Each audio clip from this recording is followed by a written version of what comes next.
আপনার মানসিক স্বাস্থ্যের জন্য আপনি কী কাজ করবেন? মানসিক স্বাস্থ্য ঠিক রাখতে হলে আপনাকে শারীরিক স্বাস্থ্যের দিকেও খেয়াল দিতে হবে। শারীরিক স্বাস্থ্যটা কী? শারীরিক স্বাস্থ্য হলো বডি ফিটনেস। আপনার মাংসপেশি যাতে সবল থাকে, দুর্বল যাতে না হয়ে যায়। আপনাকে মুভমেন্ট করতে হবে। Every movement is important in your life. এই কথাটাই মনে রাখবেন। আপনি মুভমেন্ট করবেন, বুক ডাউন দিবেন, আপনি ডাম্বেল দিয়ে আপনি হাতে ভর উঠাবেন, আপনি হাতগুলিরে ছড়াবেন, তারপরে হাত উপর দিকে উঠাবেন। এগুলিতেই আপনি আস্তে আস্তে দেখবেন আপনার মনের মধ্যে আপনার শরীরের উন্নতি হবে, এবং মনের মধ্যে প্রফুল্লতা আসবে। আপনি সঠিক সময়ে ঘুমাবেন এবং সঠিক সময়ে সকালে ফজরের আগে ঘুম থেকে উঠবেন। এগুলো সুস্থতার একটা নিয়ামক।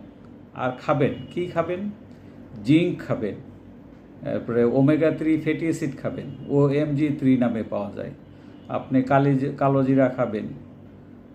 আপনি যদি ডায়াবেটিস বেশি না থাকে, আপনার ডায়াবেটিস না থাকে, আপনি মধু খাবেন। আর কি খাবেন? আনার খাবেন, কলা খাবেন, ডিম খাবেন, মাছ মাংস খাবেন। এই সব গ্রহণ করলে আপনি সুস্থ থাকবেন। এবং ভিটামিন ডি এবং ম্যাগনেসিয়াম। ভিটামিন ডি, ম্যাগনেসিয়াম ম্যাগনক্স নামে পাওয়া যায়। ম্যাগনক্স, MAGNOX, ম্যাগনক্স নামে পাওয়া যায়। আপনি প্রতিদিন রাতে একটা খেতে পারেন, এটা ভালো।